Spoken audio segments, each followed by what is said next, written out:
السلام عليكم ورحمة الله. مرحبا بكم أعزائي المشاهدين. ورأيت بعض الرسائل التي وصلتني بعد الحلقة التي قمت بها على ذلك الفلسطيني المدعو فادي الذي خرج وأساء إلى المغاربة أكثر من الإساءة التي خرجت بها ابنته. وكثير من الردود الفعل قالت على أن لماذا كلكم اجتمعتم على هذا الفلسطيني، ولماذا فلان وعلان لم يذكره أحد، ونحن نستحي من ذكر الأشياء التي ربما تخرج عن الأخلاق في هذه القناة، وهذا لأن والدينا أيضا يشاهدون ما نقدمه.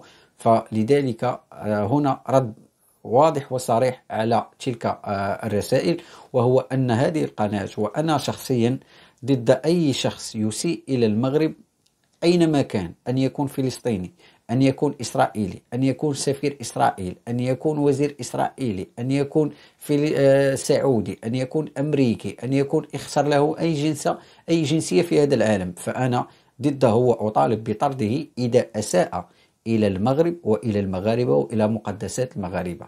هنا نقطة والرجوع إلى الصدر.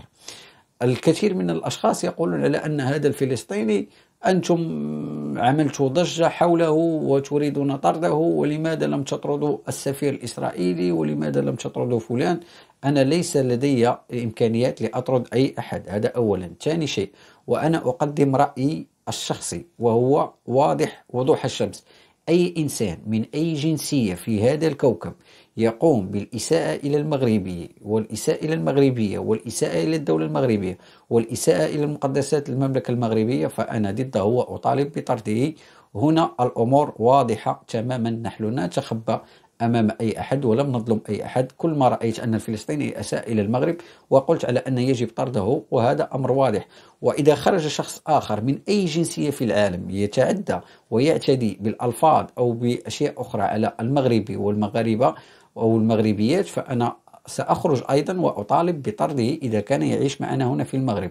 هذا أمر واضح. أي إنسان يسيء إلى هذه الدولة، يسيء إلى مقدسات المملكة المغربية ويسيء إلى الشعب المغربي، لا مكان له بيننا. وأظن على أن الرسالة الآن ستصل واضحة على من أرسل لي بعض الرسائل التي تقول على أنكم لم تتكلموا عن فلان ولم تتكلموا عن علان.